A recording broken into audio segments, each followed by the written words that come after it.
Bonjour mes photographes, bienvenue sur la chaîne La Pause Benoît. Alors aujourd'hui, on va voir la nouvelle mise à jour d'Affinity Photo, la version 2.6, qui introduit l'intelligence artificielle dans le logiciel, un peu à l'instar de Photoshop et de Lightroom. On va voir cette première version de cette fonctionnalité qui va nous permettre, lors de nos retouches photos, d'être plus efficaces. L'intégration de l'intelligence artificielle dans Affinity Photo ne collecte pas vos données personnelles selon Affinity. Bravo! Alors, pour l'instant, c'est une bonne chose. Puis, je vais vous montrer dans quelques instants comment l'installer dans le logiciel puisque d'emblée, la nouvelle fonctionnalité n'est pas activée. What? Alors, sans plus tarder, allons voir ça immédiatement dans l'interface d'Affinity Photo. Alors, pour débuter, on se retrouve sur le site d'Affinity Photo. Quand il y a une nouvelle version, je vous invite à aller consulter le site. Il y a tous les détails de la mise à jour.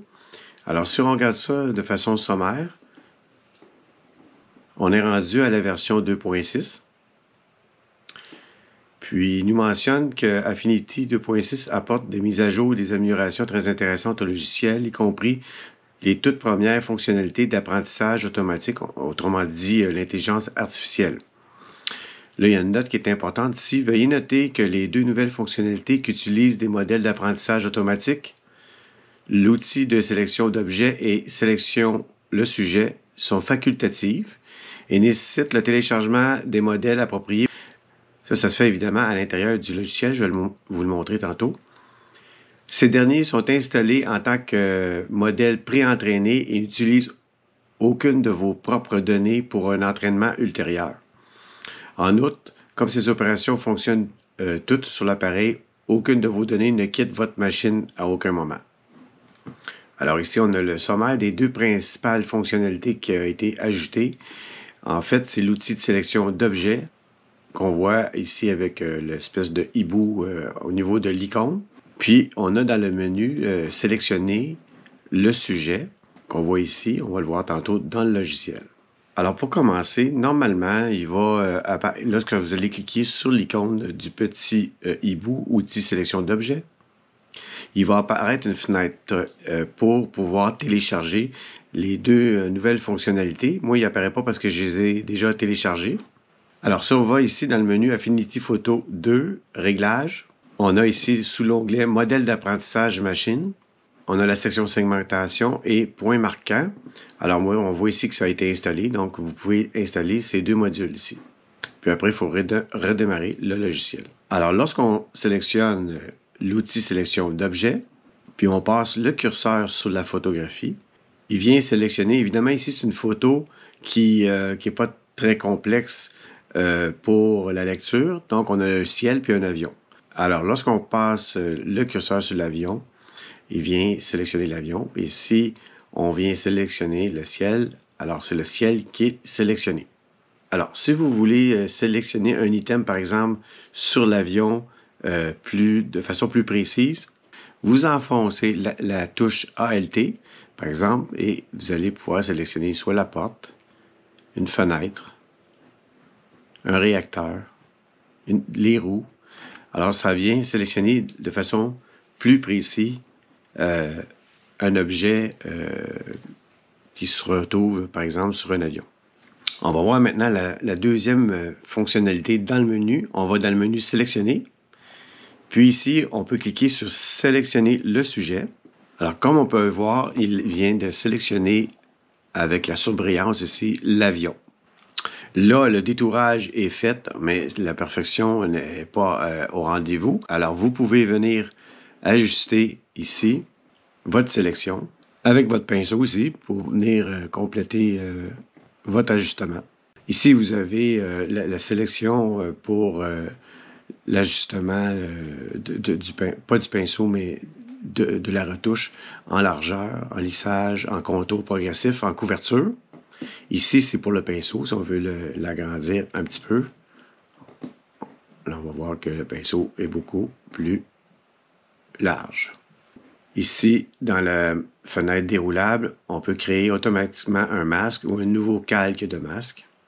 Alors, si je viens sélectionner Nouveau calque de masque, et je clique sur Appliquer, C'est seulement que mon avion qui est sélectionné, on pourrait très bien, après coup, venir placer une photographie en arrière-plan. Alors, notre avion viendrait se retrouver dans un autre décor. Si je trouve que mon avion n'est pas assez éclairé, je vais jouer sur l'exposition, je vais venir sélectionner mon avion. Je vais aller dans un calque de réglage exposition et je vais venir ajuster l'exposition de l'avion. On va peser sur commande D. Au petit point important que j'avais oublié de mentionner, il faut toujours sélectionner votre photographie background pour que l'intelligence artificielle s'applique. Si par exemple je le mets sur un réglage ici, bon, on voit qu'il ne se passe rien. Alors ma sélection de l'avion ici, je veux l'inverser. Alors je vais aller dans sélectionner et puis inverser. Puis après, je vais pouvoir ajuster avec un nouveau calque de réglage l'exposition, mais cette fois-ci de mon ciel. Puisque mon calque a été inversé, l'ajustement ne se fait pas sur l'avion, mais sur l'ensemble du ciel. Maintenant, je vais retirer la sélection. Alors, j'ai mes deux ajustements que, évidemment, je peux revenir en arrière. C'est pas destructif. Alors, j'ai mes deux ajustements, l'avion et le ciel. Là, on voit que le détourage a été mal fait. Là, je l'ai fait grossièrement tantôt. On peut, encore une fois, revenir peaufiner l'ajustement. Alors, on peut le faire aussi sur tout type de photographie. Un dernier exemple ici, par exemple, une photo de paysage. Je vais venir sélectionner l'océan ici. Je vais faire un calque de réglage recoloré et je vais venir mettre une couleur turquoise. On va jouer avec la saturation, on va la baisser. On va mettre une couleur un petit peu plus caraïbe.